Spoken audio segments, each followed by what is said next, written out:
out there in the YouTubeverse? It is Max, and I am back, and I also have Sam with me. Hello. Hello.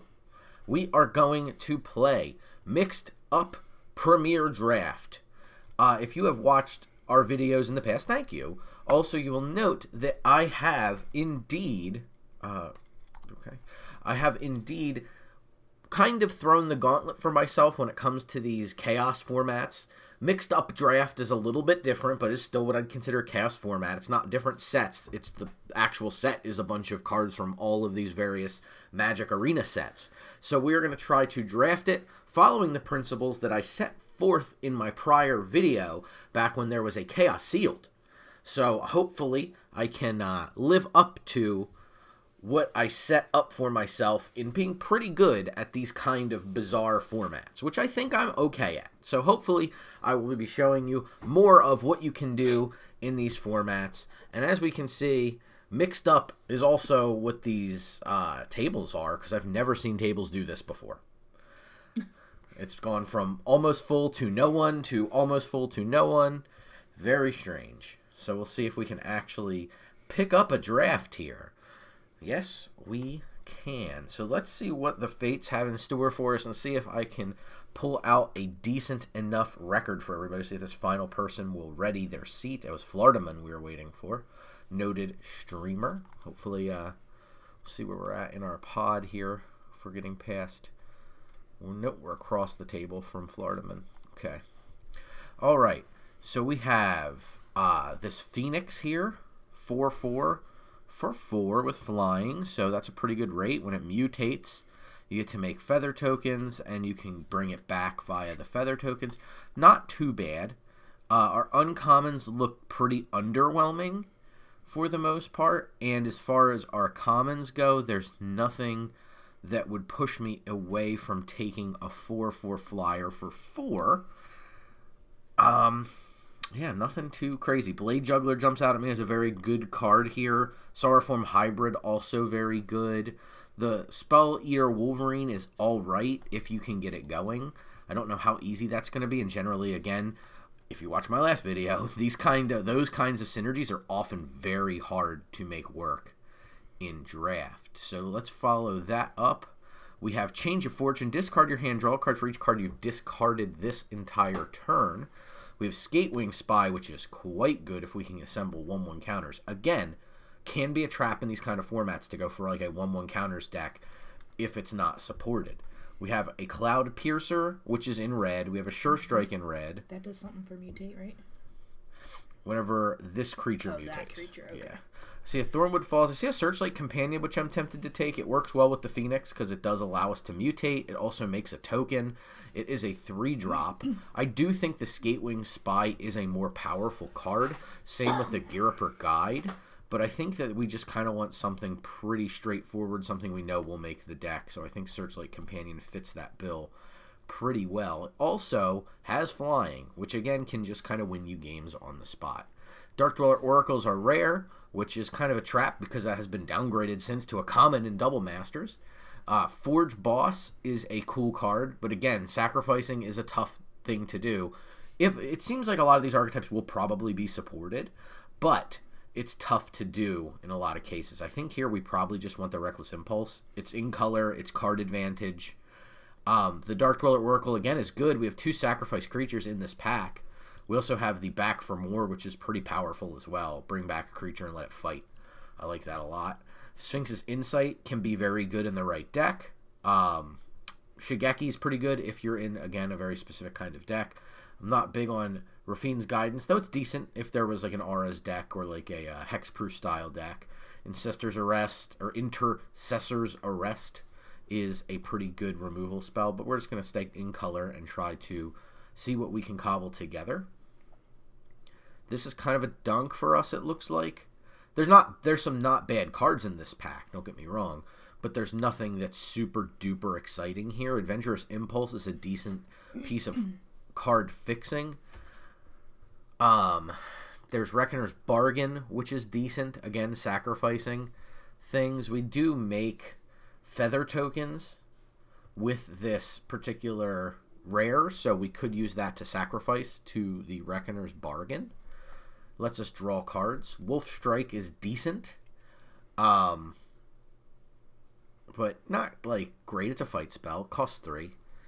I think we probably just want the Reckoner's Bargain here. Nothing in red for us, and I don't think we want Guardian. This is not legendary, so it really doesn't have any synergy. So it would either be green-red. We're going to be possibly green-red or green-black. Though, again, I have no problem giving up on this if we go in a completely different direction. Probably staying red unless it's cut, which it looks to be very heavily cut. So that's bad news for us, for sure. We could take the Gruul Guildgate to try to keep us open. We could take, not so much the Okiba Salvage here. Cutthroat Contender's good if we're aggressive, but it's not a great card on the whole. Alchemist Retrieval is okay, but not great. Probably just want this Guildgate and see how things flow for us, but red definitely cut. The other card we could take is a Steer Glider if we want to stay in color, quote-unquote.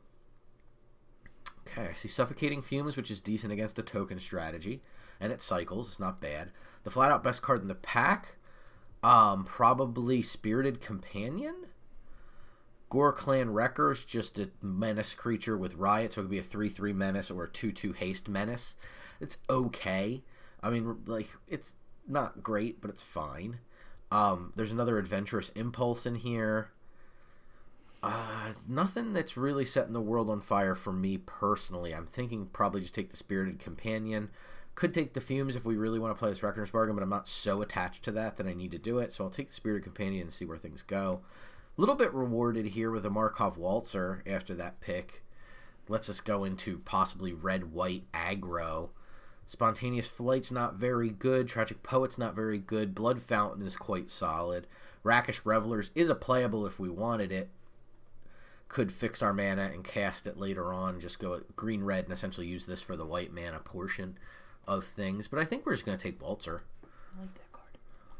It is an aggressive card. Let's see here. Probably Samurai here. Just plain cycles. It's pretty good. Vampire's Kiss is decent. Makes blood tokens, which look like they're fairly important. Obviously plays nicely with our Reckoner's Bargain. So if we wanted to go a little bit more aggressive, we could do that. But right now we don't really have the outright aggression. So I think over like something kind of like medium as a Chrome Cat, I think we're just going to take the Sunblade Samurai. We'll see how things progress. It's going to be a tough road to hoe here. Partick Wanderer is fine, big top-end card, or at least was fine in Dominaria. Probably not so fine elsewhere. Scrabbling Claws, not so good. Millstone, not so good. Boon of Safety is like all right. It can essentially counter a removal spell and scry for 1. It's not exactly where we want to be. It's between that and Partick Wanderer. I'll take the Partick Wanderer just in case, but I'm going to put it in the sideboard. I think either of those cards I would have probably thrown into the sideboard here. Change of Fortune's pretty bad. Reptilian Reflection is not great. The chances of us actually having enough cycling cards to make this good are extremely low. These are the traps that I really emphasize you don't do. They're just going to end up as non-playables for you. We're going to take the Daybreak Chaplain. I'll put it in the main for now. I'd play 1. Okay. I like the removal spell here. Means white's likely open. Means we might get some decent red coming from the opposite direction, but somebody on our opposite side was taking red cards for sure. Revitalize is a playable, but not great. We'll see if there's like any life gain payoffs. If so, we have the Chaplain and the Revitalize to make that work. Revitalize is fine, like filler card. You can gain 3 life and draw a card for very little mana. It's fine, but not great. We'll see if we get any historic payoffs here. I'll take the Adventurous Impulse just in case we end up pivoting into green and dropping our white.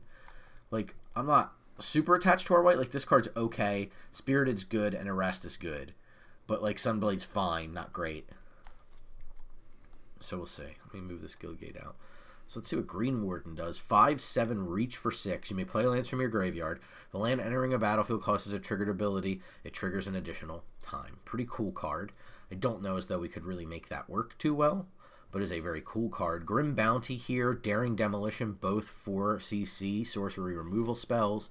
Synchronized Spellcraft, 4 damage, plus you get party damage. Additionally, 0 Clerics. wonder why I pull that cleric to point out 0. So we have nothing for a party. So it would be 5 mana, 4 damage. Not exactly where we want to be. This is a very weak pack for both red and for white. So this is bad, bad, bad news for us. We could take Rise to Glory. Ugh, but it's pretty bad and it'd be on a splash.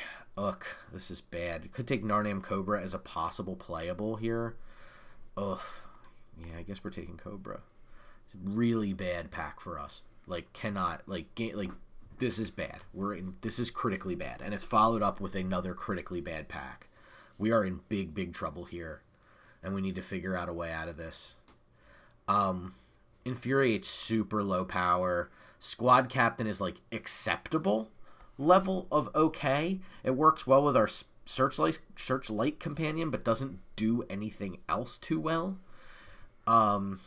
If we were looking at another color, green's the most likely one, but we just passed an insane green card. So I really don't think we're going to be able to kind of follow that up really well. There's nothing great in blue. It's just like a super medium pack. Jeez, this is bad. I'm going to take the Chainweb Arachner. I think it's enough better than the Captain. We already have a medium 5-drop in white. We're not looking for another one. Here's an Ornery Goblin, which is a decent enough 2-drop that I'm willing to take it here. There's an Inspired Charge. I don't think we go wide enough to necessarily want to take that. I don't think we pick up anything on the wheel from this pack, but I'll take at least a playable 2-drop here. Drop Reckoner's Bargain out here as well and see what we can do. Minimus Containment is an alright removal spell. Goblin Assault Team is a 4/1 with haste that gives a 1/1 counter, so they can do well if you're pressuring. Nothing really great here. You'd have to be on the Explore deck to want to take this vehicle. The Expert's really good in black. I like that a lot. There's an Underdark Basilisk that's pretty good. Also a Loathsome Chimera that's pretty good. But I think we're just going to take Minimus Containment here. It's at least another removal spell. Here's a decent amount of white now. None of it is spectacular. There's a Prowling Felidar, which is a nice 4-drop. If we're looking to play a longer game, I think we probably just want this Glint Sleeve Artisan. Makes 2 creatures, which plays really well with the charge if we get it. It continues to make tokens for us, which I think is important as things progress. So I think we're going to take that. Might wheel a Puzzle Knot or an Envoy or something like that out of that pack. Dawnfeather Eagle's a nice payoff for us, having picked up a decent amount of token makers. Not a decent amount, but a few. This will help kind of solidify our attacks. It's a good size flyer. Kind of checks all the boxes for us. Red seems to be extraordinarily contested to the point where we may need to move out of red. If that's the case, again, I think we're likely to kind of want to go into green. Pulse of Marasa is extremely strong green card. I think it's stronger than the rest of these cards, none of which are too bad. Like, I'd play a Pima Outrider, I'd play a Crocodile, especially if I had a way to buff it. But I think we do have to kind of prepare for the inevitability that we are going to get cut out of red. Law of Reinforcers, just fine. It can tap the creatures that we care about, most importantly. Better than a 3/1 for 2, and certainly better than Nahiri's Stoneblades. There's a Rise to Glory I was considering possibly wanting to splash for. Hunt the Weak here, though. Just a solid removal spell. We could take Synchronized Spellcraft and try to keep the Red Dream alive. I don't think we picked up much in the way of party things, but it is a removal spell in color. Jeez, am I just holding too tightly onto red, though? I guess we'll find out. Kind of the critical think point of this particular draft. Did I stay on red a little too long? I have the feeling in my bones the answer is yes. We stayed on red a little bit too long. We did find an open color, but we didn't find, unfortunately, one of the worst cards we could have gotten wheeled, which makes sense. Okay, that helps a little bit. Warrior is a party type, so that helps the Synchronized Spellcraft a little bit. It's not great, but it's okay. And I have a feeling what we're really looking for at this point is more flying creatures, possibly more go-wide token creatures. Okay, cool. We did pick up a Transcendent Envoy. This does make 2 tokens for us, but I think just the flying creature is pretty good.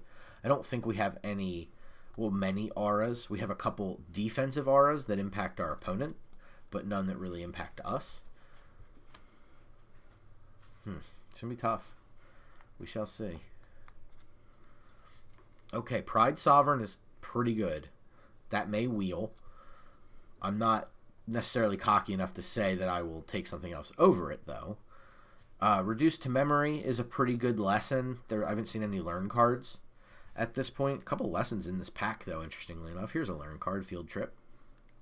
There's a green rune here. Oof.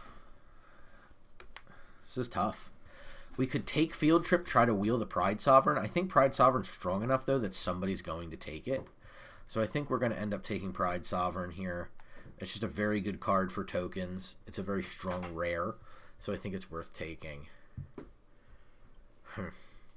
Citizen's Arrest, likely the card to take. Failure to Comply is not so good. Pillar Drop Rescuer is decent. I remember liking this card a lot in this format. It can return a decent amount of cards for us, including the Pride Sovereign if we wanted to take it. Double White might get... We have enough 3-drop removal. I'm willing to take the value flyer, I think. We have a Siege Striker, which is like one big attacker. I'm not too into it. Sacred Peaks could help fix our mana a little bit, and we may end up like at least splashing Pride Sovereign here, so I'm kind of leaning towards that over something like a Mutiny. Fractal Summoning is very good, not necessarily for us though. Urborg Repossession very good, as it's proving to be in the current limited. Prismari Command, quite strong. Phalanx is kind of at home in this deck. We're going to be making a decent amount of tokens. We can cast this on the cheap. I see a Fanatical Firebrand, which is like fine, but I think if I have a choice between a white card and something else, kind of have to lean towards white. We're going to bring in this Gruul Guildgate. I don't think we want to play anything else in green. Maybe Pulse of Murasa. We might be able to drop a card or two that's like not great. There was the Narnam Cobra activation to get Death Touch, which is important. So it's a good two ways right now that we're splashing green potentially.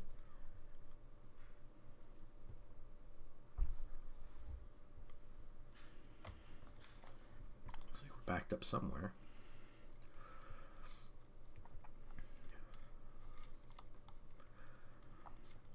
Lauren Forcer. Ornery Goblin's fine. Just going to run through the picks and see. With 2 R's there that the Envoy plays nicely with. Outrider's pretty weak. So Gaggle Master, 2 life for each creature you control with flying really helps. Decent amount of flying. Could wheel a Mesa Cavalier potentially. I see a Tormentor's Helm, which is pretty good in a deck like this. Make our tokens better attackers and continue to push damage through is very, very tempting as well. It's tough. We have a couple big top-end cards that fly. I think I'm tempted to take the Tormentor's Helm here. But it does require red early, so that could be potentially bad. Let's just take the Gaggle Master. That's mostly a concession to mana issues. This is a weird one. You can exile a creature or planeswalker, and then its controller gets a 4/4 white angel. So you can aggressively do it to something you play on the cheap, or you can do it to your opponent's best card if a 4/4 angel is worse. So if you're doing it to your opponent's stuff, it's generally like that's not good. If that's worse, I think we're just gonna take Axe Guard here. It gets bigger when it attacks. It's just like fine. It's not great. It fills the same space as this Outrider, where it's like it's fine. It's also a warrior, so it fills nearly exactly the same space. I see a Stonebound Mentor 3/3 for 3. Whenever a card leaves the graveyard, you get to scry 1, which is probably largely irrelevant for us. But 3/3 for 3 is decent versus Sacred Cat, which is just like a good little tiny creature that helps us not die to aggro decks. But I think our curve is good enough that we may want... No, let's just take the Sacred Cat and keep our mana good. Guiding Voice here makes me sad we haven't gotten a lesson, but I'll take it anyway, most likely. Yeah, nothing much here. If we pick up a late lesson and it's okay, I wouldn't mind trying to force that. Field Trip, Gingerbread Cabin, we obviously can't play. Can't play first day of class. It is a learn card, but I don't think we want to force that for one card where we have a totally playable Martyr of Dusk here. Totally a fine card for us. There's a Square Up. which is just like fine. It can make one of our small creatures big. Not much here. Field of Ruin, Vanquisher's Axe, Failure to Comply. Take the square up because we can cast it if we go green. Anointed Cloister's decent. Surprising to see the Urborg Repossession this late. We have no way really to play black. We're not going to play Tangle Trap, so I'll take this. Nothing here for us. Just kind of a Stone Cold Dunk. Hey, Tormentor's Home. Nothing much for us here. We'll take the Wolf's Quarry. The cutest little pig tokens you'll ever see. 2 lands, 25 cards. Means we just need to drop 2.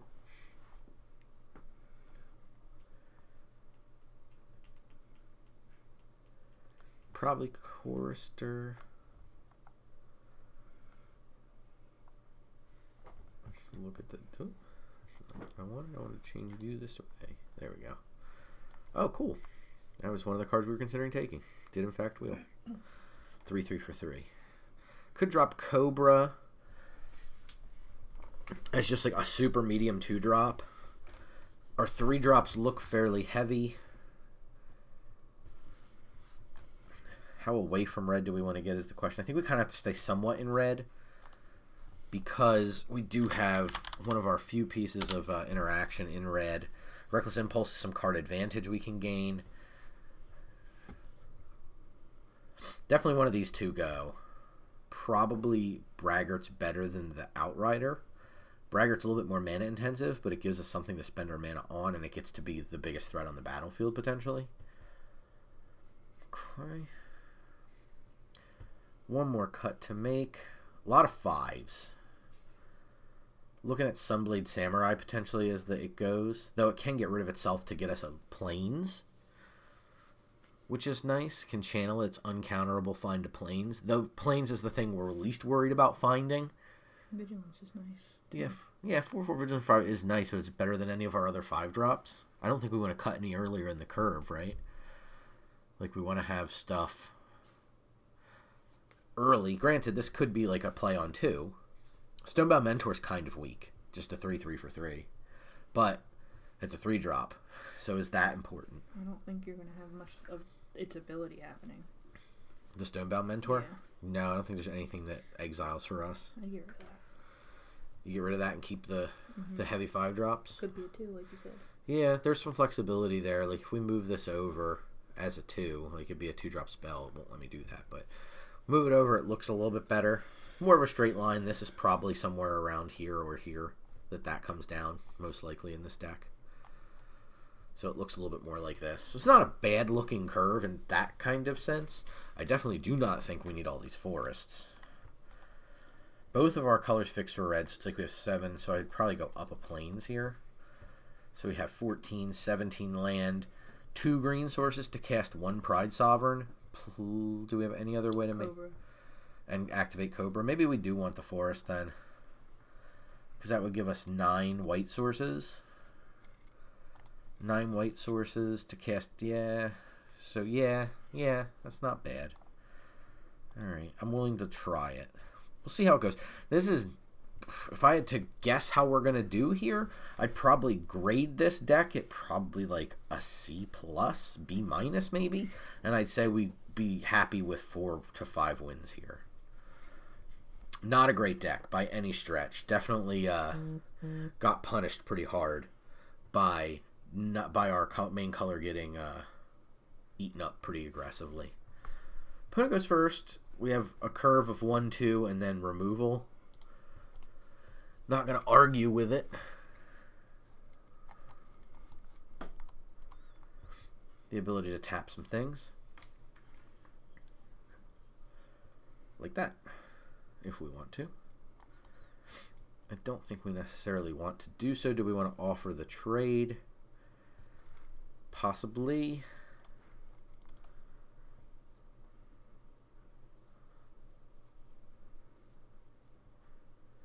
Opponent rocking the Chung Li sleeves.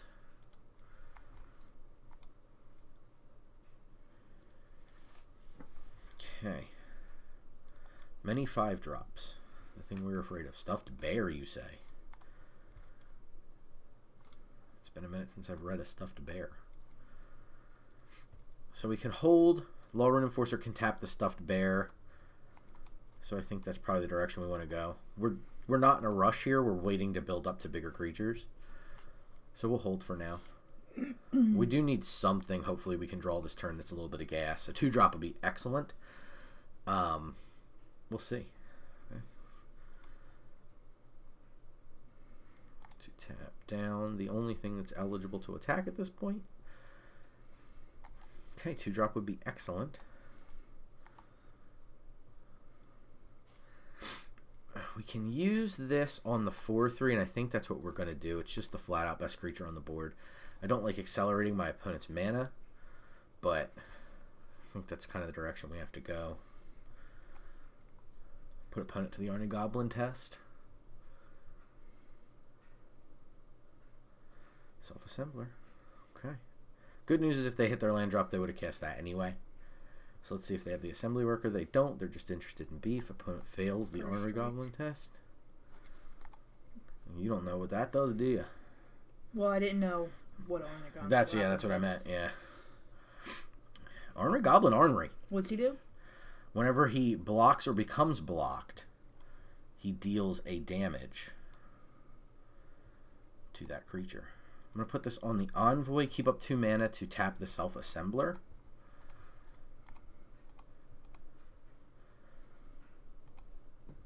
Opponent's just like red, black, big was what the theme seems to be. Leather armor. You got it. If they go to move the leather armor, we'll tap.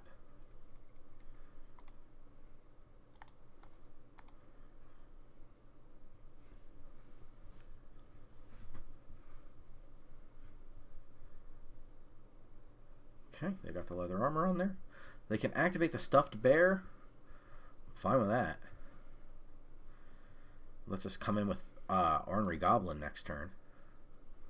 It's pending follow-up, of course. They have 2 mana available. Nice. Lands kind of exactly what we wanted. So that means all 3 creatures come in, because we could also Dawn Feather Eagle here. That's probably the right play. Then next turn follow up with Gaggle Master.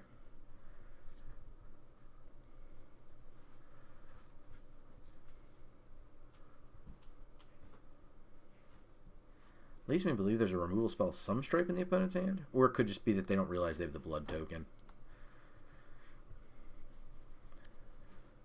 We close out this game. We'll come very close to closing out this game.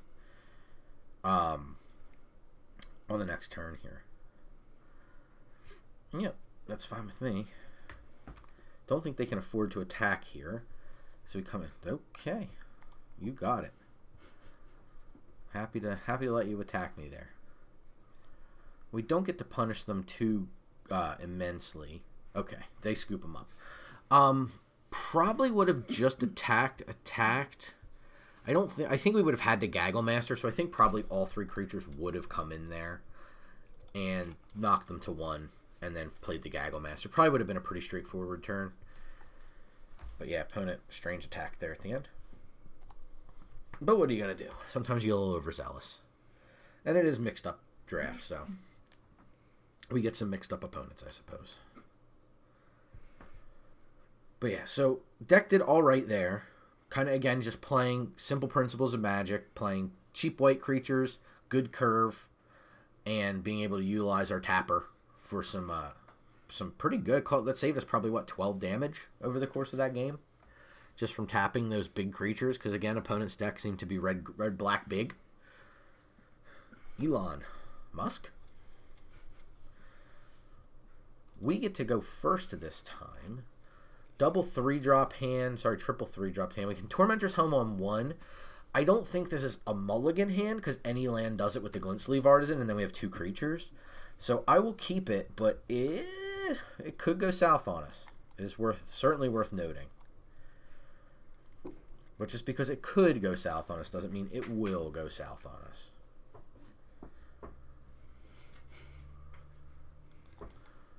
Apologies if that firework makes it in the final mix. It's the night before Halloween. That's not a bad draw for us, actually. If we were going to get the tap land, right there was the time. I wish it was the green. the green-red tap land we have, the Gruul Guildgate, but I'll take it. I'm not, beggars can't be choosers. Adventure awaits. I'm not the biggest fan of this card. Finds a 1/3. Gets +2/+0 for each other modified creature. Modified, not modified, which is what I said. I think we want this. Or do we want the flyer? Let's do the flyer.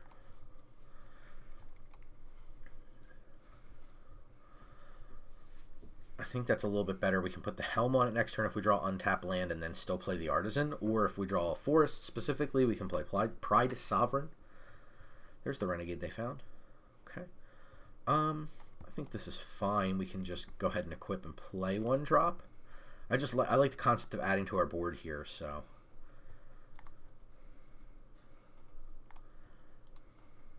We can slam here for 2 and then play out our creature.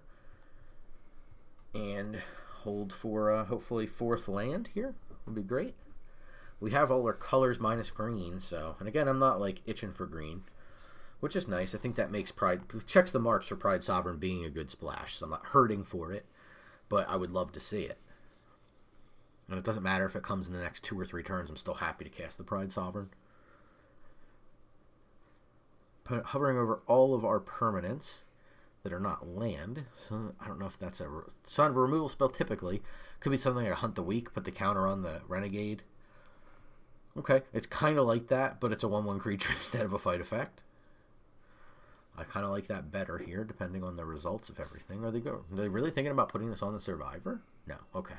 So 2/4 just seems so good on this board. Dauntless Survivor, what are we going to do? Nothing, okay. 2 mana available for the opponent.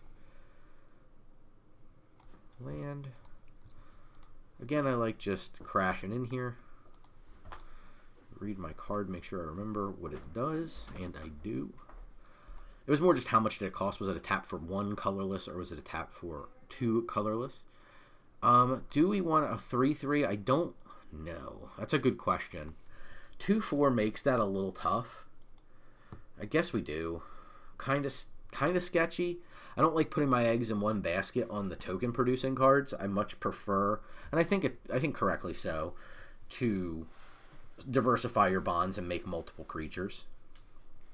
3/3 just seems pretty convincing on this board, though I could argue that the helmet could move, but it's tough, right? Like, we're definitely in a mana situation where we're a bit choked on mana, so we don't necessarily want to go spending mana all willy-nilly. An opponent has continuously hovered over the Searchlight and the Enforcer, and the token for some reason. I don't think they know what to do with what.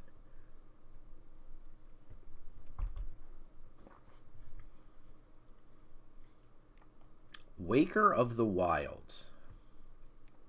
You got it.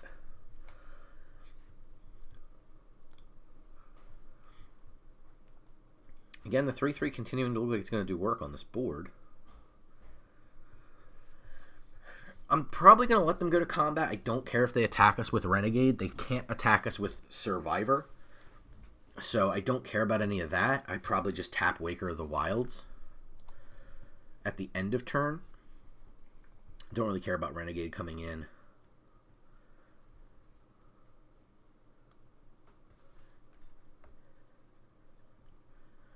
Okay. Just tap the creature. Keep it simple. We do want to find an answer for that. We have Minimus Containment. I hate giving away mana. I don't know as though we have a better answer for that. Magma Spread. Who explains the hovering? Okay. Land is pretty good for us.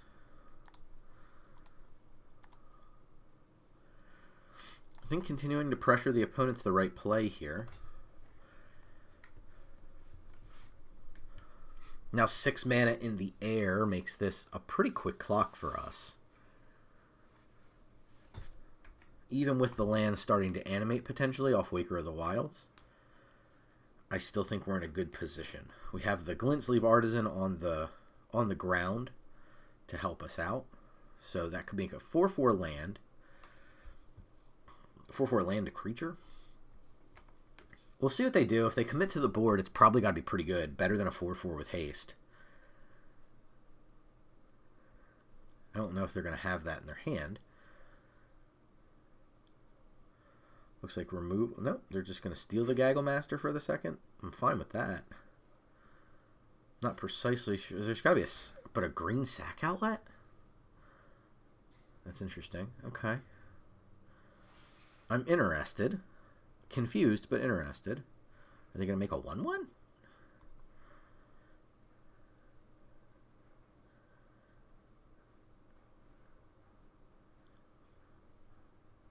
This leads me to believe opponent does not have a good answer for what we have here. This reads like Pump Spell to me as well.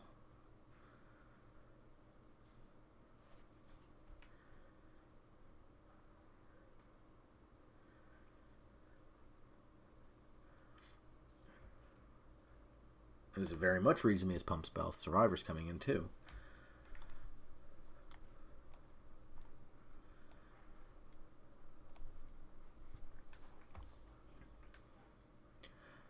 Means this usually would read to this reads to me as opponent doesn't have any really good removal, so what they're trying to do is trying to rush damage on us to try to kill us quickly because they've identified perhaps a little too late that they're in a racing situation now with our flyers.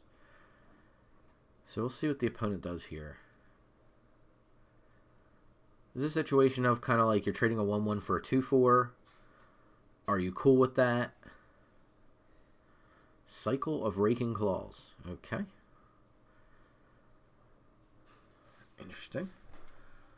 Opponent's made some interesting decisions so far. So we can come in with the Glint Sleeve Artisan here if we want to use the Minimus Containment on the Waker, and I think that's the right answer here.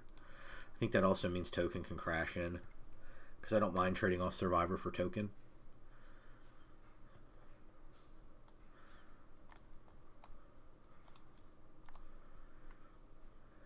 And leave him with Treasure Token. Seems pretty good.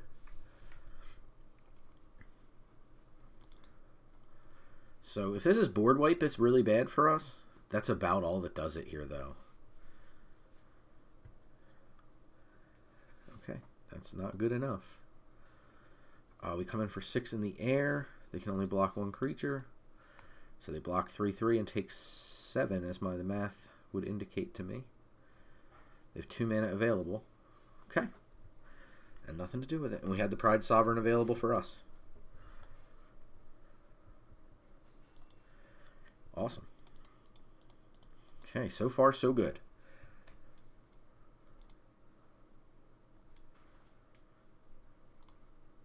Keep it rolling. Remember, I was hoping for 4 to 5 wins here with this deck, and again, I don't think it's great. Not to say that it won't overperform, and I know the comment will be your first 2 opponents were not making the greatest decisions, and I agree with that. You won. I won, yes. Opponent made some questionable choices. So we're going first. We need a plains. I wouldn't say like really badly. It's the question is how good is our rare, right? Like that's the question of this hand is how good is your rare? We're on the draw too, so this isn't coming down to turn 5. I don't think it's good enough to keep that hand. This is better. Probably put back Transcendent Envoy. Because it's just kind of it could be, it's a flyer, don't get me wrong, but this is a card. Sunblade can help us find our lands. So we get to Pride Sovereign on turn 3 for the first time. That's exciting. Opponent going to accelerate their lands a little bit with the Arboreal Grazer. One of my faves. I love this guy. Does not have a defender. Worth noting. And we've kind of drawn out of our land situation. Reckless Impulse is a nice one. That'll definitely help down the line here. Menace. Okay. Don't love exposing one of our really good cards to potential removal, but I think we kind of have to. I don't think we have much of a choice. Yep. It is what it is. They get in for 2 damage. The good news is we have continual threats coming down over the next couple of turns here. So, and then we can also gas up a little bit with Reckless Impulse once we Sunblade Samurai on the next turn. Beetle's going to make that a 3-4. Still happy to trade. Yeah, good enough for me.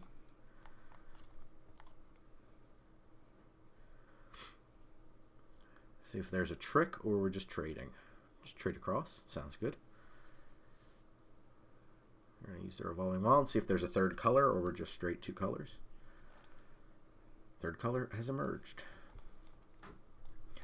On this board, the question is, would a 3-3 and a 2-1 that can attack as though it's 3 be better than just a 4-4? I think the answer is probably yes.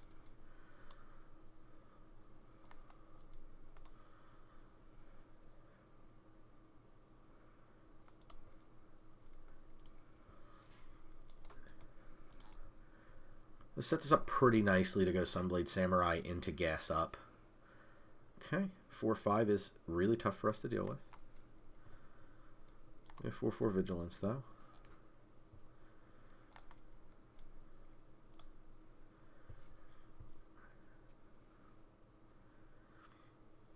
Okay, not itching to get in.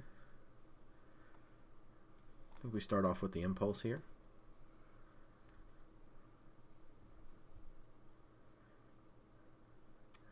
Okay, that helps. Last card of Counterspell. Fight Spell? Guessing Fight Spell. Oh, Counterspell. Must be nice.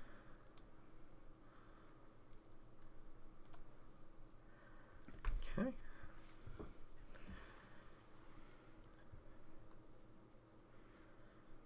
Oh, Markov Waltzer's nice.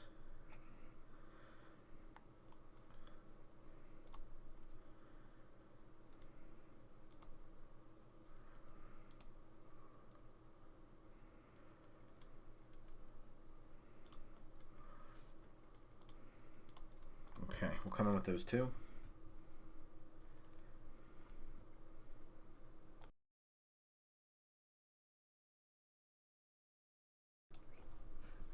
I think we can follow up with Cobra here. Yeah, might as well.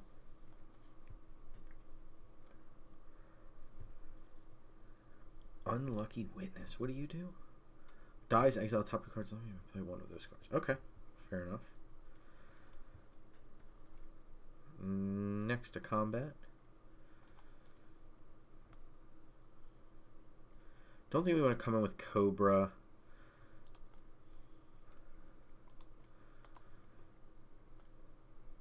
Don't think we want to come in with Cat. Probably just, yeah, Unlucky Witness here.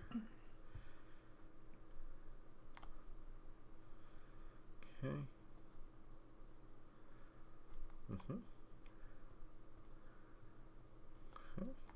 Unfortunately, 2 very good cards. Happy to see they only can cast 1 of them. This gains life, right? Yeah. So likely tapping out for the Flourishing Hunter would be my guess. Oh, that's very annoying. Okay. We're stonewalled a bit here. Okay, land is not going to do it for us. We can tap the Flourishing Hunter. I don't think we want to go that route right this second. I still don't think we have an attack with Narnam Cobra. So I think we're just going to pass. Just submit 0 is fine.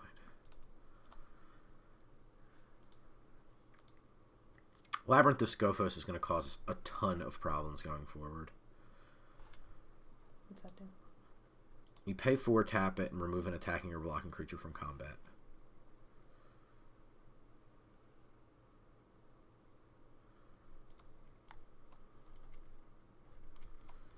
I think so, right?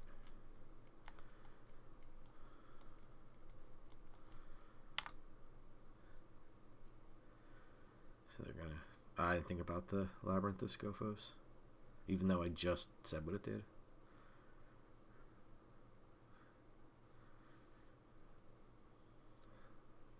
Oh, they're not going to use it? Okay, they have to use it here, right? I think they forgot what Ornery Goblin does.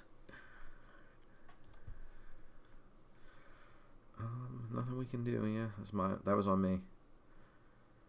But I didn't want to put another creature into combat either. but it takes the Labyrinthoscopos offline for right now. So that's kind of a win for us.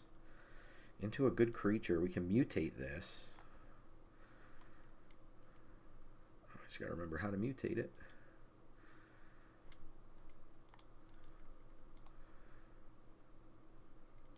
Over.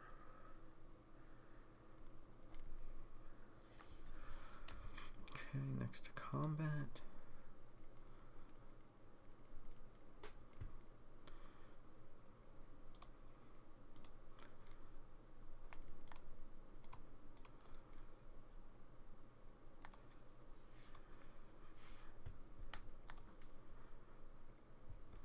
Goes to 7.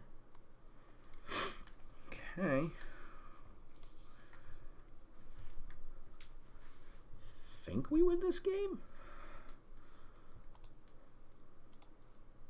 Tempted to not even like worry about an attacker here. MVP of this deck, Lulrune Enforcer.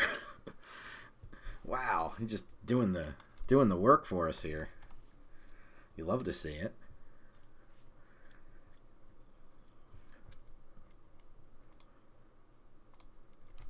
Drawing that rare there definitely helped. Put in a ton of damage. Yeah, I don't think there was anything else I wanted to block with. Could have been as simple though as just Narnam, Death Touch, and then force them to use the Labyrinth. Would have been a better attack there. We go first. We have the Pride Sovereign on 3, and then the Pillar Drop Rescuer to inevitably get it back when they kill it. So I think that's probably good enough. Can't cast the Tormentor's Helm, but that's kind of neither here nor there for now.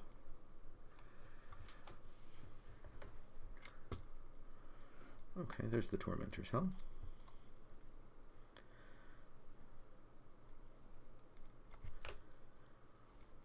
Black-white for a 1/3 flyer. We need Forest so we can Pride Sovereign. Next turn, if we draw a mountain, we can cast or mutate our rare. If we don't draw a mountain specifically, we can exert our Pride Sovereign to make 2 cat tokens if it's still alive at the end of our opponent's turn. Doesn't look like it's going to be.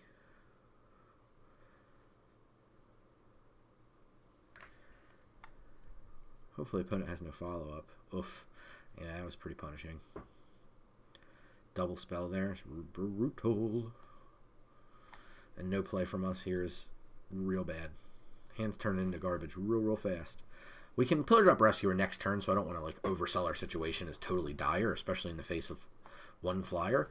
But it can get worse, right? Like, yeah, here's a Night Squad Commando. Are they going to cash in a treasure to equip? That seems wrong. That says to me that their mana is spoken for on the next turn.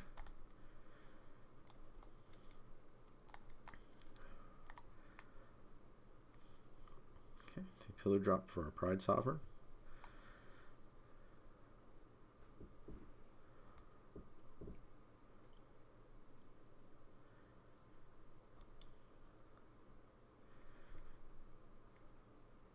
Okay, yeah, as we thought, their mana was indeed spoken for.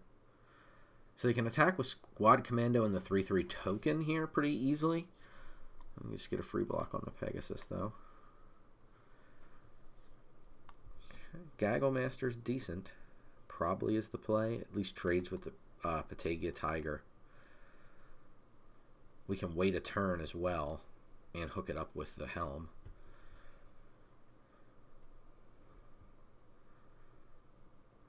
Really?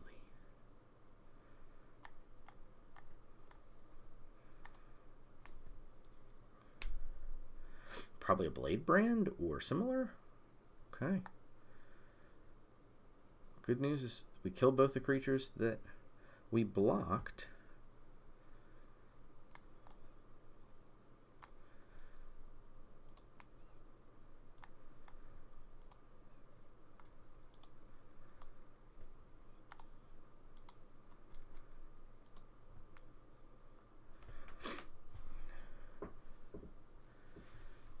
Be a close one. Aztec Reavers, big problems.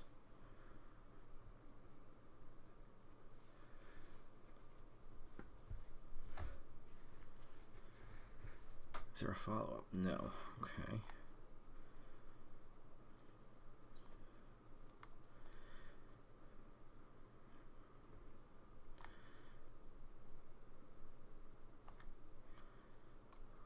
Green, green, red, white for Waltzer.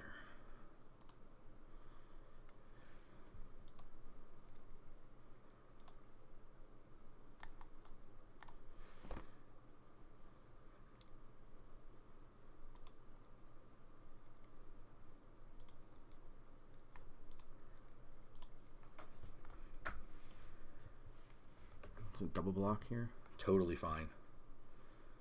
We can put it on the... No, let's get rid of the army because black has a chance to get creatures back from the yard. Oh, we get both. I don't know what I was thinking there. More commonly, black has the ability to get creatures back. So I'd take out the token before I took out the creature.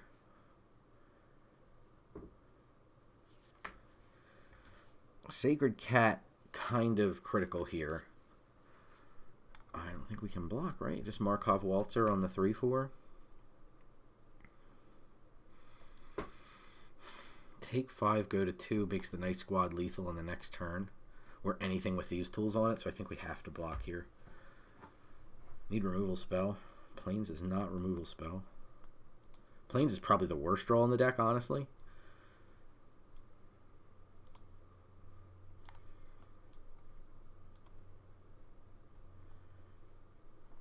Ah, mutate, of course. Okay.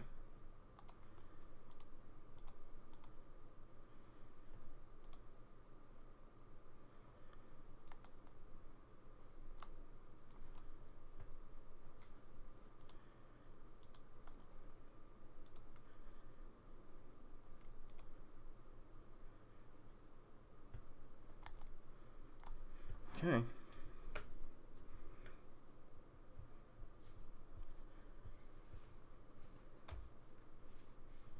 Wow. Whew. Realize that mutate at exactly the right time. Jeez.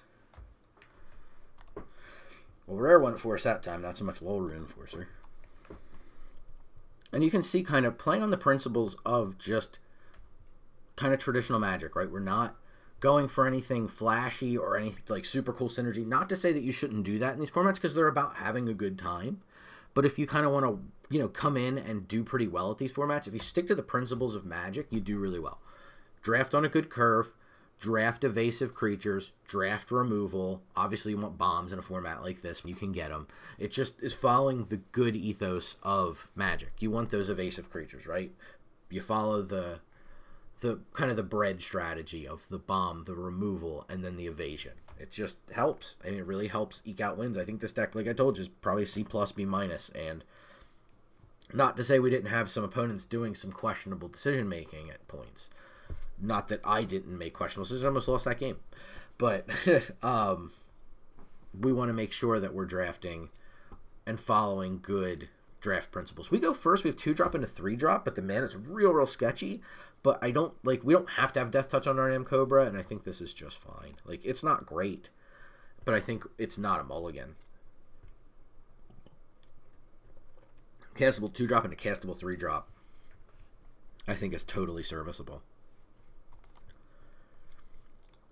High odds we draw a red source before 5th turn, so.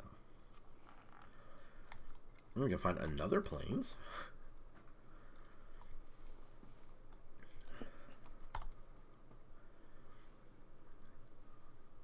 Cobra is a 2/1. Island number 2. Prophetic Prism. Oof, love it. Love Prophetic Prism.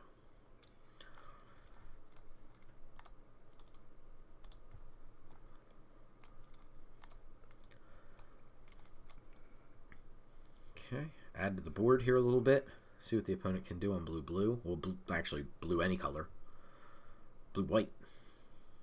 Just an aviary mechanic. Oh, opponent, you're so great. I love this. Don't think we want to cycle this for our Plains. I don't think we want to cast that. I think we're kind of fine just coming in with the companion and the cobra. Or does I think this is fine. I think opponent's going to trade for cobra, and I think that's what we were kind of setting up for. So cool with that. Yeah. If opponent just goes for prophetic prism, that eats up a lot of their mana.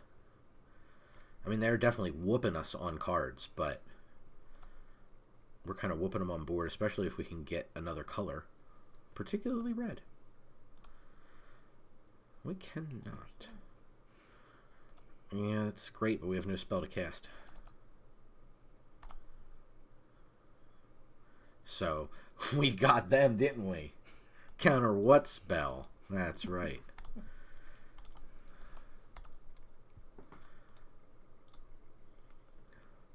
Oh boy, some exciting magic here. Oh, opponent does something cool. Sure, you got my 1/1 token.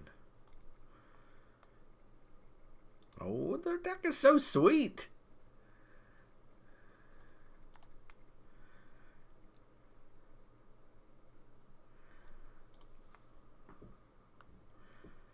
Man, this deck is cool. They drawn another card. Containment that. What's that? Are you gonna minimus containment that? For what purpose? Something. Yeah, no, not no. I mean, like, okay, they're gonna get me for 3 damage. Don't really care yet. Jim Henson. Love Jim Henson. Opponent's deck is sweet. Now I care a little bit more. They've kind of invested like 2 cards in it, but they have 3 mana available, which is kind of every counterspell ever mana. Shoof. Shoop. Let's get him. I don't think it's worth trying to just check Jim Henson here. I think probably in a turn we end up cycling this now that we have a different 5-drop to cast.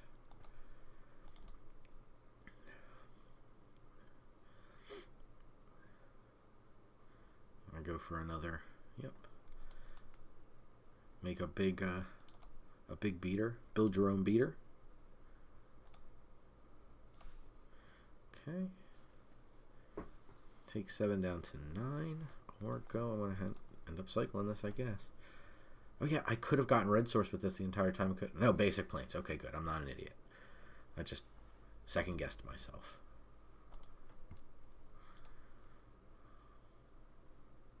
Oh, opponent, I found mountain. What do I do here? I think the answer is probably try to minimus containment and then play Ornery Goblin. This is 100% getting countered.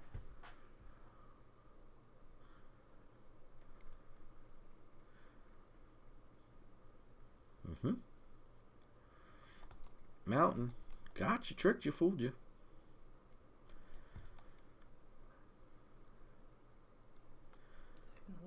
That's fine. Please counter it. It's much better to counter my follow-up spell that's pretty medium instead of one of my really good spells that's going to take me the entire turn to cast. And unfortunately, this is kind of where this is what we were talking about earlier when we were deck building, was the curve of 5 is killing us here, right? Like, we cast a spell, they counter it, and that's just horrible for us. I don't think Ornery needs to block yet. Probably next turn, though. Trade off for Jim Henson. If they add to the board... Okay, so if they add to the board plus counterspell, it's really, really bad. What do I want to get countered? Kind of a bad place to be, huh? What spell would I like to get countered now? I guess Markov Waltzer? Question mark? They may not care. Because even, yeah, double blocking with the Ornery Goblin doesn't do anything.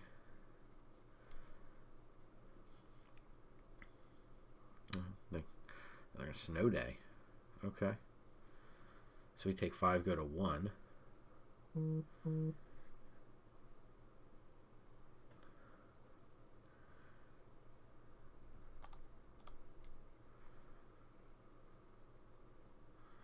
There's 4 cards in hand. Synchronized Spellcraft. This is a vampire. This is a goblin warrior. Very important to note. But I'm sure they have another counterspell in hand. And now double lethal threat on the board.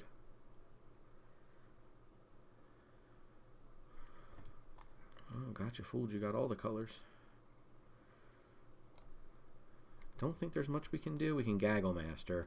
If they don't have a counterspell, it's in. We gain 4 life.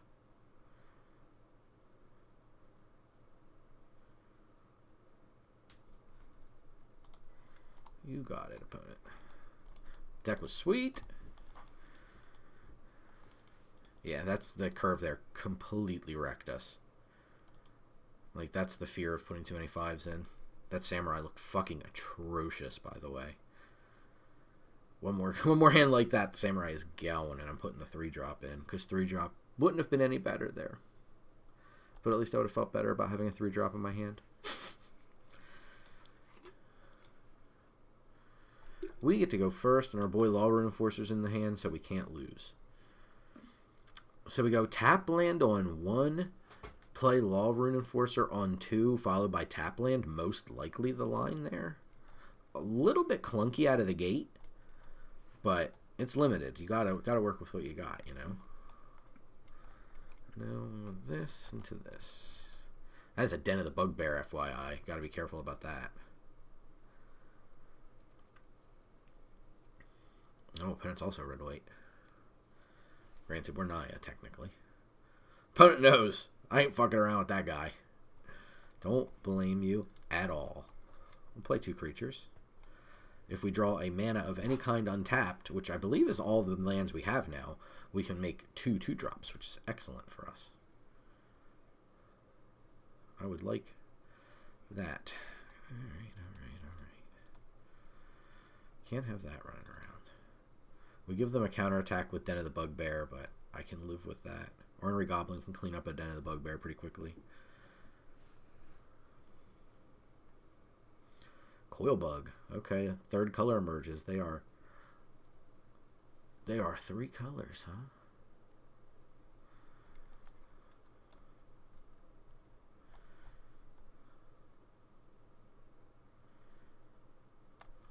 I think Markov Waltzer's the best play here.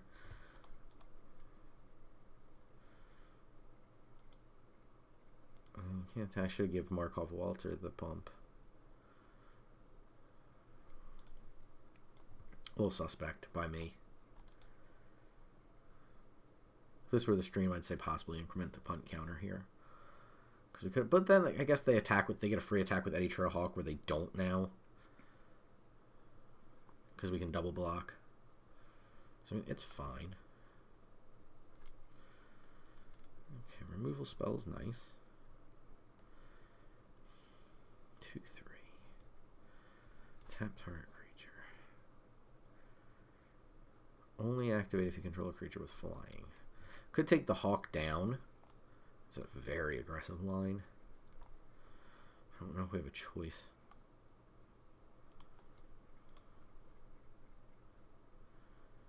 Oh, they do. Nope. Have an S.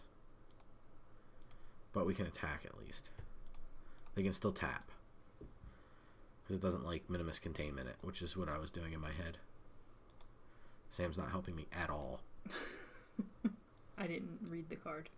It's important to do in this game. I can't see it. It's in my hand. It's in my hand. Oketra's Monument.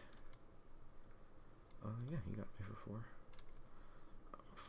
Fine with them wanting to race. Didn't expect that. That's an unexpected treat.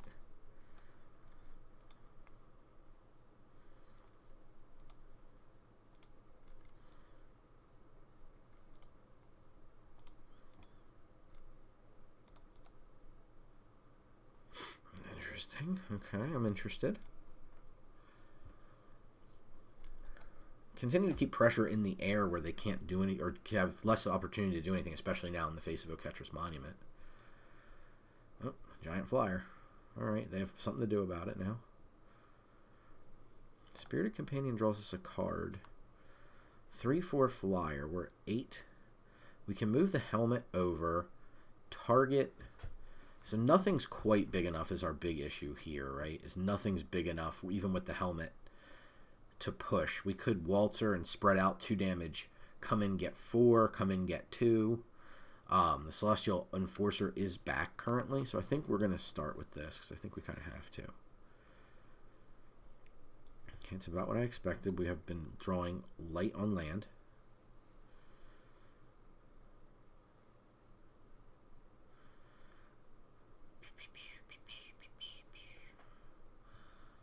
Markov Waltzer could become a 3/4. That, yeah, that's fine, actually.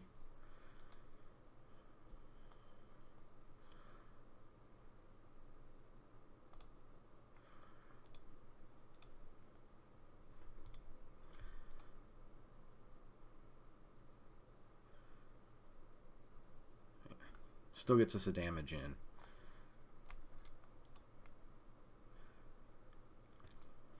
Okay, I can live with this. Likely the Celestial Enforcer is going to tap here. Narnium Cobra is going to be a difference maker as well with Death Touch. The 1/1 tokens kind of put a stopper on it, unfortunately. Same with the Coil Bug. Like, they all just kind of go like, we don't care. So it's a little unfortunate. Ornery Goblin with a helmet on it doesn't do the most either. It can take out... It can't get really blocked by a single 1/1 token very easily, but it could get double blocked by Coil Bug plus 1/1 token. Pillar Trap Rescuer is a nice one. Does this get a non-land permanent? Target creature.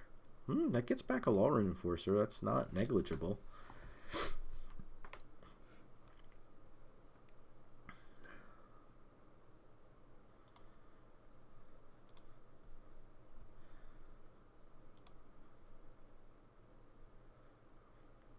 We're going to tap Markov Waltzer.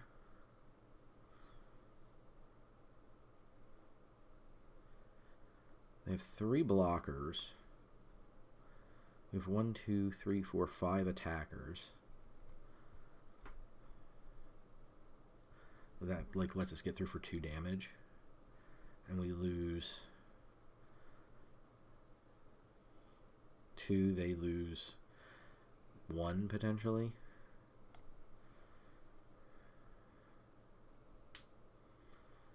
I think the Coil Bug there. Can't really... Yeah, I guess we can attack here. It's not a super solid attack, but it's not bad. Yeah, that's the one we expected. Yeah, they didn't read that one.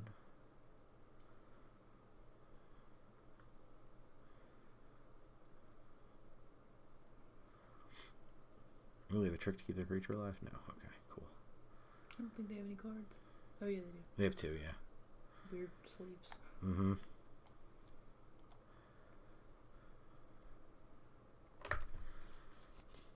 Another flyer. Do we want the Envoy back or the Law Rune Enforcer? Probably the Law Rune Enforcer. It's just too good.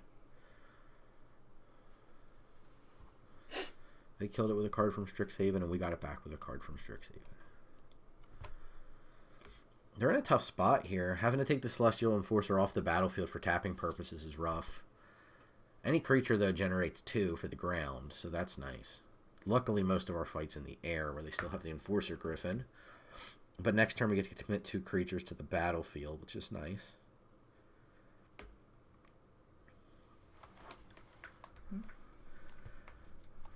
Okay. Cobra.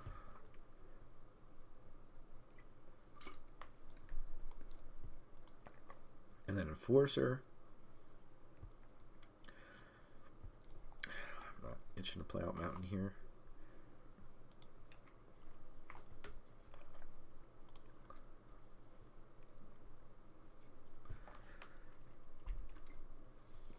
Imagine that's going to tap Waltzer. So then we could have Rescuer come in, get killed to get 1 through in the air. Pillar Bug could block Ornery Goblin. 1 could come in, knock him to 3. We lose the Rescuer, lose the Ornery Goblin. And then we have tap on the giant creature. Death Touch activation on the Cobra. It's tough. It's a tough board. Like, one creature that makes 2 screws us so hard, so I think we'll hold.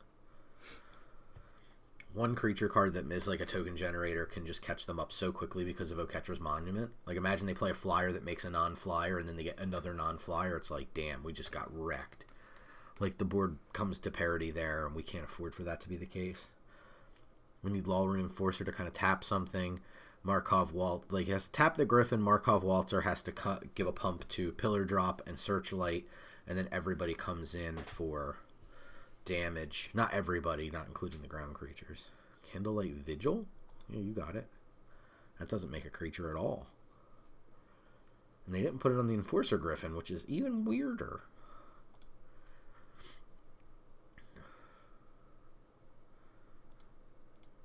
Yeah, you got me for 5. I mean, it's a clock for sure. It's a 3-turn clock. See if they have a follow-up here. They don't. Okay. Okay. Oh, let's start with the Tapums.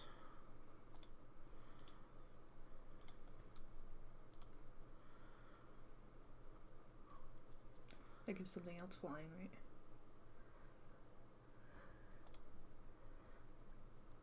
Yeah, it has flying as part of its mutate.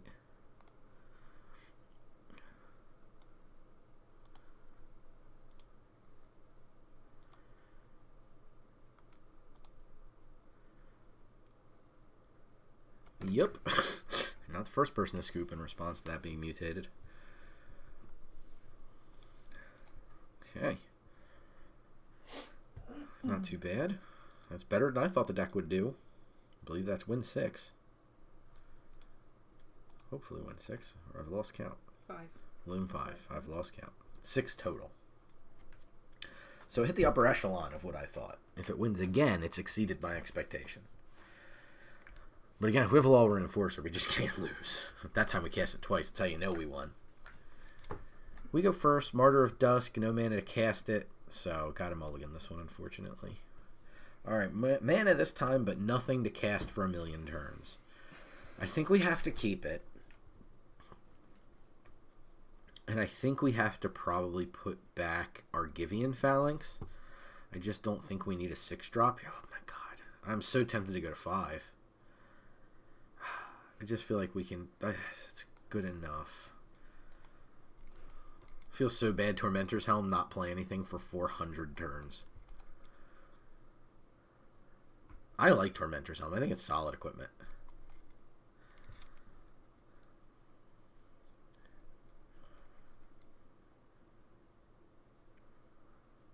Barkhide Troll, man.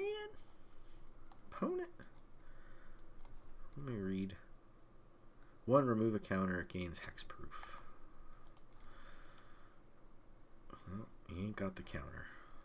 You ain't got the mana to remove the counter. Untap land 1 time. It has reach. Yes, it does. But it doesn't have Death Touch. It has Defender. We have Army in a Can if they don't have removal here. And I got good cards. Yeah. We are stuck on mana. As long as you have put 1 or more 1/1 counters, target creature you control with 1/1 counter gets trample. So nothing with a 1/1 counter as it sits. So I'm just going to use my creature.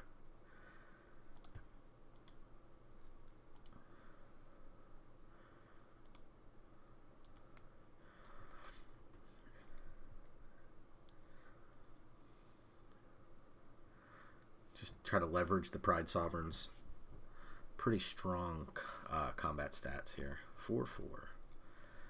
No blocks. I'll take the hit for 4 here. It's going to be a fight over the power of the cards on the board, not so much like squeaking in damage, though it could come down to that.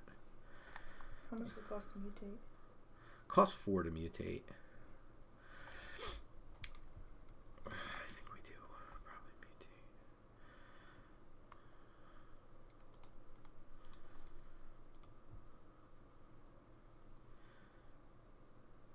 Oh, if there's this fight, Spellborn's so screwed.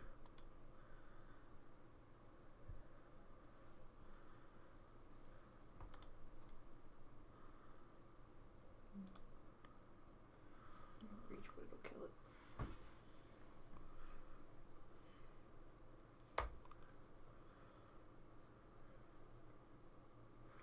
Still a trade, right? No? What else did it give it? First strike.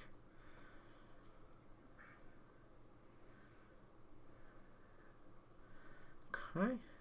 Looks like we're going to get Ram Jam for 8 here.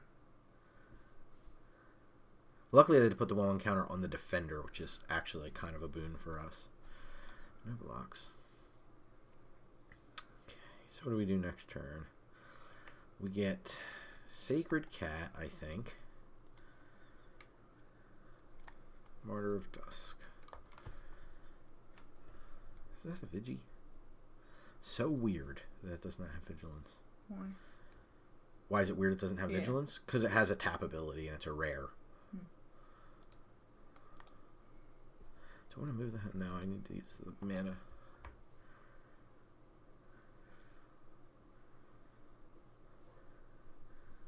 This is the turn here. Okay. What is this? It's just a treasure. Okay. It's one of the new Capenna treasures.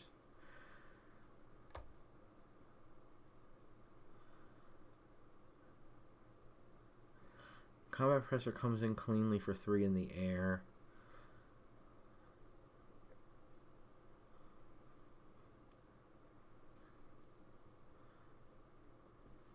Looks like they're interested in more than that.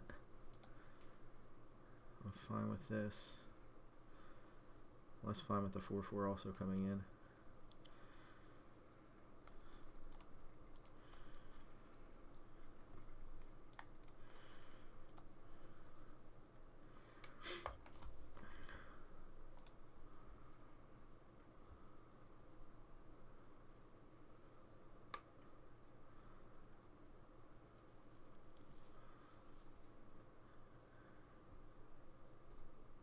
Okay, gain of life is fine here.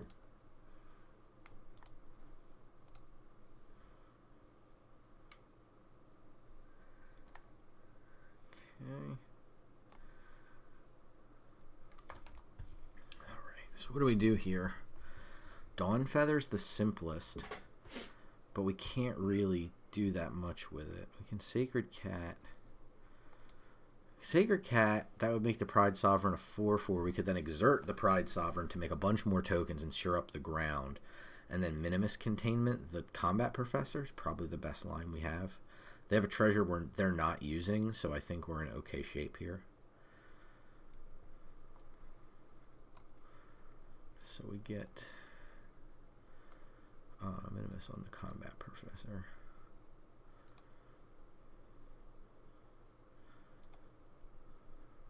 Then we can attack here, right? No, because somebody just trade with this idiot. I have to wait for Dawn Feather for that attack. We could move the Helm next turn and attack with the Phoenix. We'll see what they do here. Jeez. Okay. Crazy big cards. Yeah, opponent's cards are good. Yeah. Okay, they solved the trick. They saw me block and make it into a 6/6.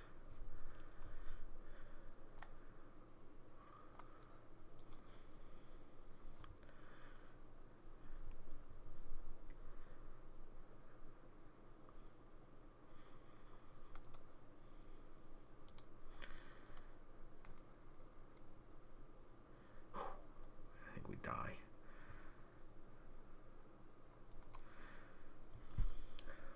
What's he do? When it flips, it gives all those other creatures trample and haste, and it turns into an 8/8. Or +1/+1 trample and haste. Granted, that's only 2 creatures, so we'll see. This is the inflection point, though. 8 and 6, 14. 14 and 5 is 19. We have 3, 4, 8, 9, 10, 11, 12, 13 per binding. That doesn't matter here. Not for the... Okay, so they're not transforming the oddity then. Okay. Some reprieve there. Ornery. But the problem is they can just do that, right? Like, I don't know if we can beat that. Does that have Vigilance? No.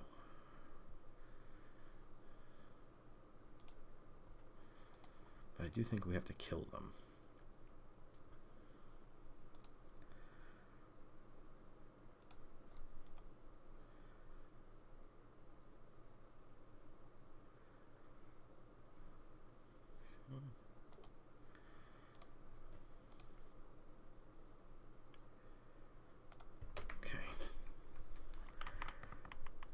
Still think once they flip that guy, we're dead. Yup.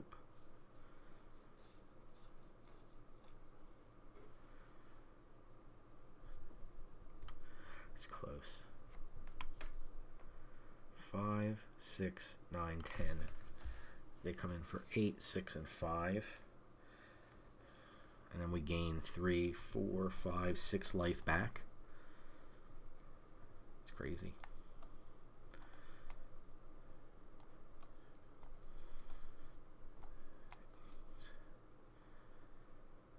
And 1, 2. That's all we can really do, right? Can we take out? If you take one, put one less of them on that and onto that, and then put that, can you do that? Yeah. Does he deal the damage? Let's unassign blocks here, because I don't want to get confused. We just got to keep in mind trample damage too. So that's 3, 4, 5, 6, 7, 8. We got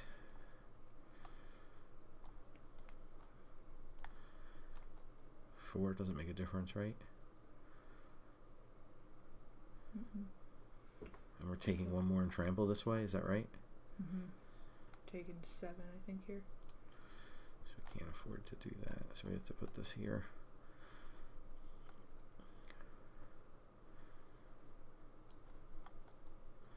So 3, 4, 5, 6, 7. 8. Okay, I think everything blocked there.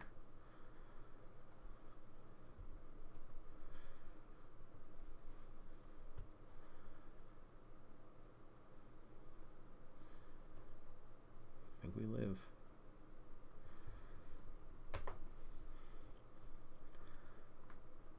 One attacker to one blocker.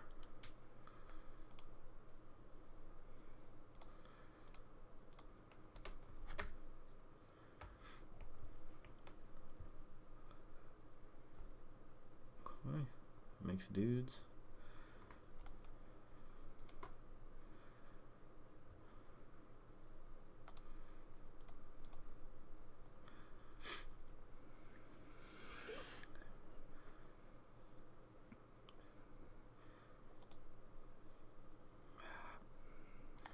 We lose.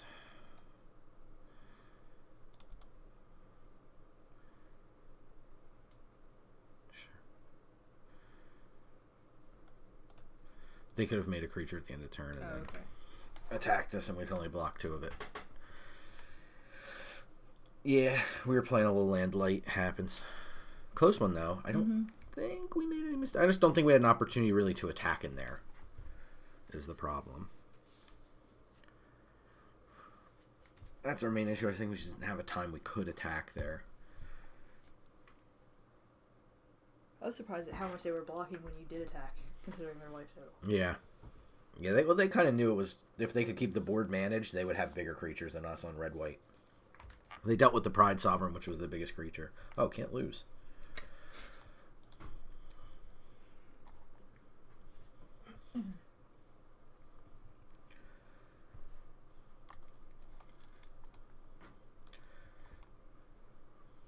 Can't beat this guy, opponent.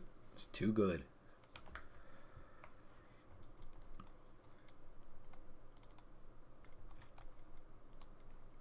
Don't let a Reckless Impulse there. Just so many chances that we don't hit something. We use Reckless Impulse more when our hand's about to run out of gas, or does run out of gas.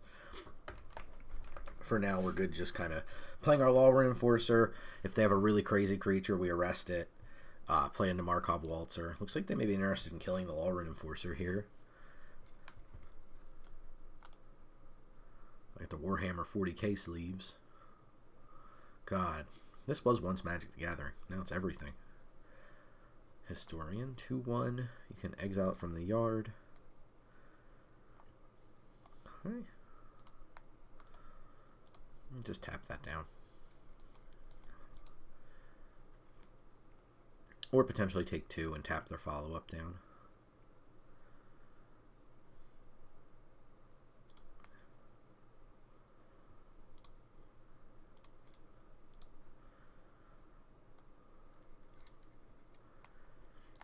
We still are just interested in Waltzer here.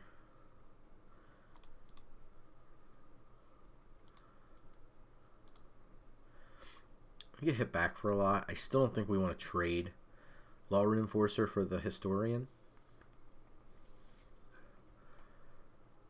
So I think we just take 4 here. Dragon's Fire on the Waltzer. Okay. Leaves him 2 mana available. Could be a counter spell. Do we want to trade for Historian now? Because our line looks like it's going to be kill the Villager. Or try to, anyway.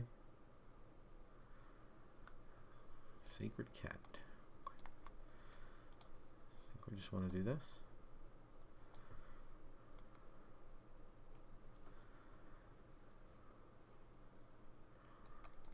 It just stops the pressure.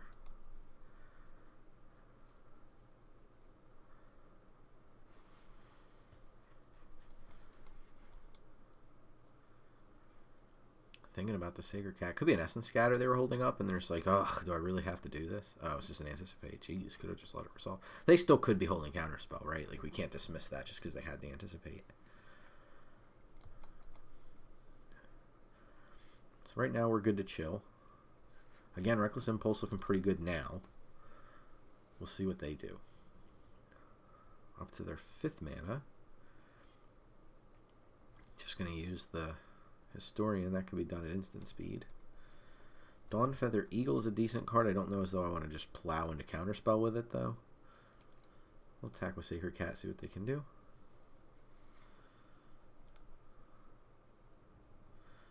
End turn.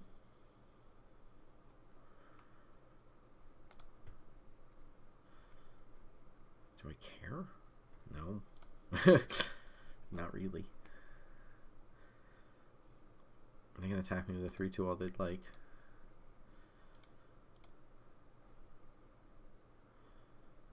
That I care about, but I can't do anything about it.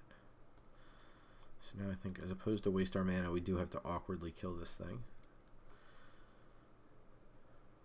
Braggart's decent. Probably want to go this direction. We have not made a land drop, so odds are fairly high this gets us a land, so... Or 2.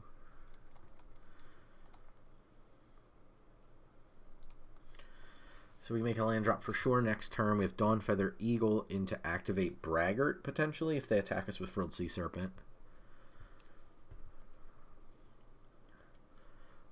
Octopus Modify. That's rough.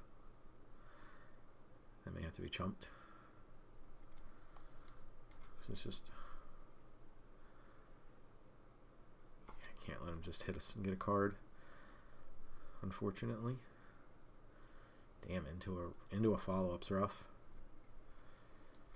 Nope.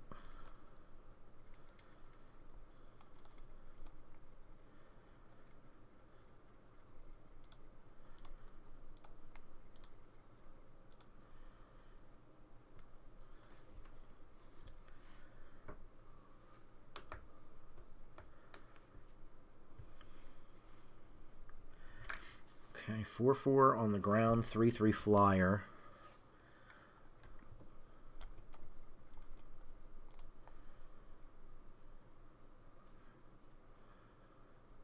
Okay. Oh, that's real good. They put it on the Apprentice is interesting, and not the Tilinali Summoner, which is most assuredly going to attack next turn, right? Let's start here.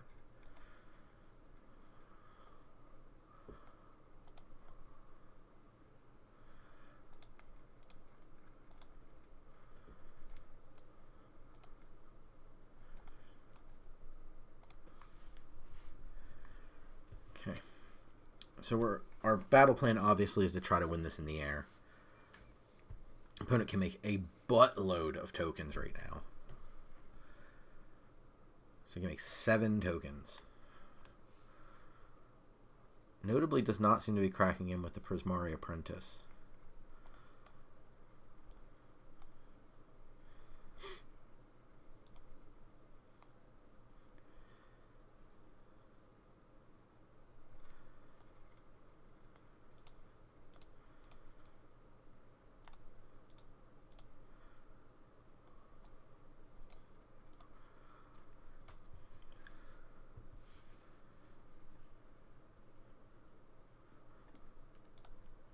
come in with everything here.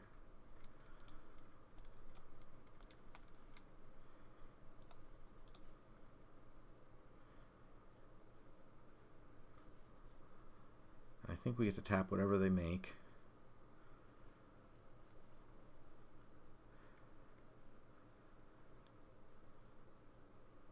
Dawn Feather Eagle is lethal. Got him. Nice.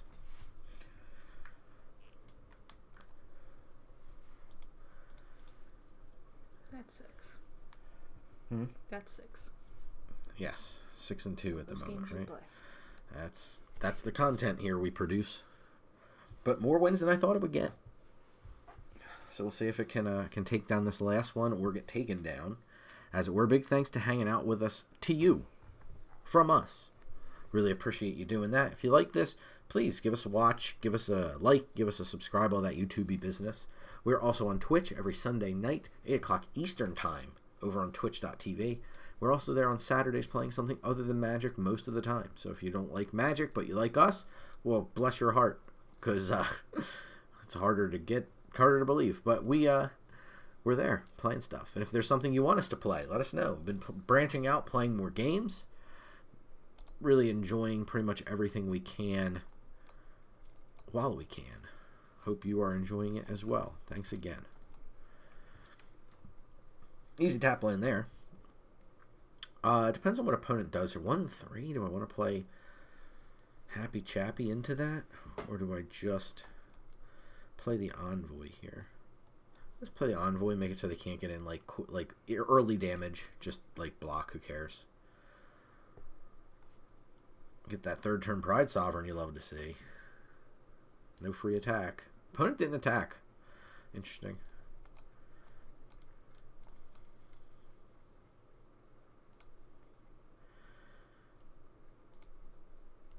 Okay. This is a dog, which is not a cat. No, it is not. 5/5. It's funny, when we get the Pride Sovereign, we're always stuck on white.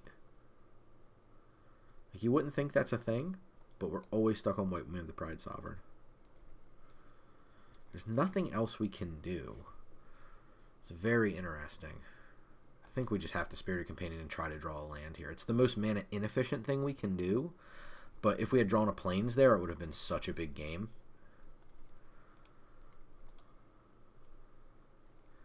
5/5 Vigilance, is that right? Yeah. It also is every party member, just for... Does it get bigger when it gets higher? No, it's just costs 1 less to cast for each creature card, so it's irrelevant now. We'll take the first hit for 5. I don't love it. But Plains would be great, and obviously a non-white spell would be great. So Mountain and or White Spell are the worst draws for us, which is a decent composition of the deck, so kind of coin flipping here. Plains would be just fantastic. Wouldn't want to see a Mountain for sure. 5/4. Yeah, this is one of the games we lost earlier, which was like the beefy cards. Ugh. Just like do this into nothing is so brutal. But we're not answering the board either. What's the eagle do? Yeah. Everything is +1/+1 vigilance. Nothing ostensibly. Yeah. Makes a 3/3 flyer. Like Sacred Cat's just like half a Pride Sovereign activation, so that's no. Glint Sleeve Artisan doesn't really match up super well. Like, it lets us double block with Transcendent Envoy or with Spirited Companion on a bigger creature. Tough. Tough. We can get a tricky block in with Pride Sovereign.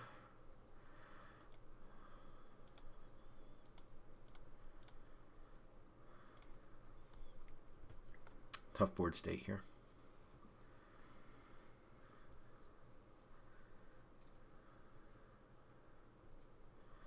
The fact there are so many planes and we have drawn one here is just absolutely backbreaking. Gotta be shitting me here.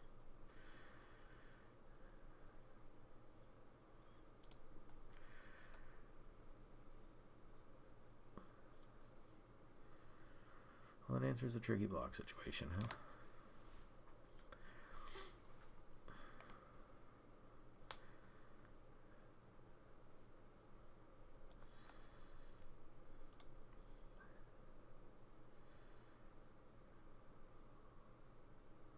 There's a follow-up. Okay, it's not the worst follow-up ever. It's not the worst reveal either. What are we looking at here? Okay, I didn't see the Scurrid Colony. Which is actually probably the best card for them. Do they may want the Sentry? I doubt that. In the face of all the cat tokens.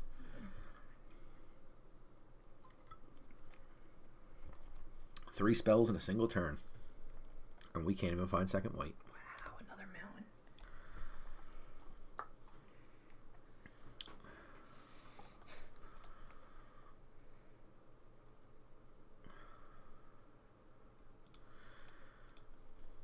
I think we have to attack here.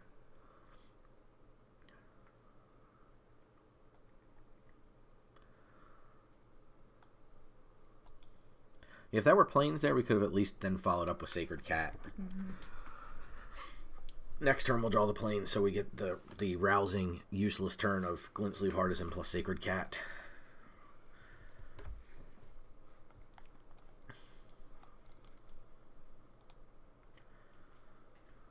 Unfortunately, have to block like this to try to remove the turn timber aesthetic, or ascetic, and hopefully they don't have a good follow-up. They do.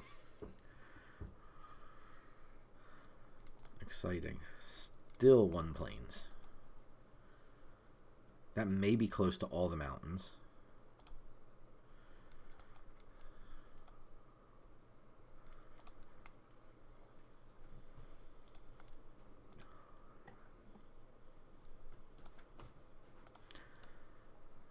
So 6/6, does it trample or anything? No. 6/6/5/5 is lethal. We can triple block the 5/5. And we lose 2 creatures. Again, assuming no combat tricks or anything like that. Is what it is. You know, at this point we're just trying to stay alive.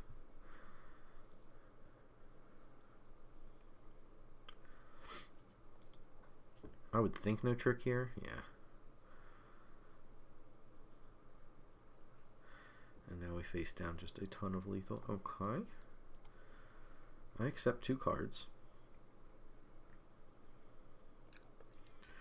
Okay, uncastable double white card in our nearly mono white deck.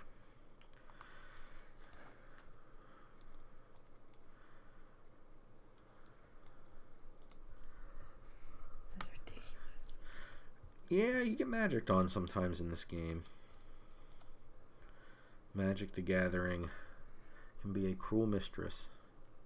No need to play out the land here. It's in our hand. It's not exiled, so we don't lose it. Pouncing Cheetah to add more pressure to the board. And they're going to loot. Because they can. You got me. What do we got here? I attack with everything. We block 6/6 with 1/1. They did not attack with Visionary, which is interesting. Okay.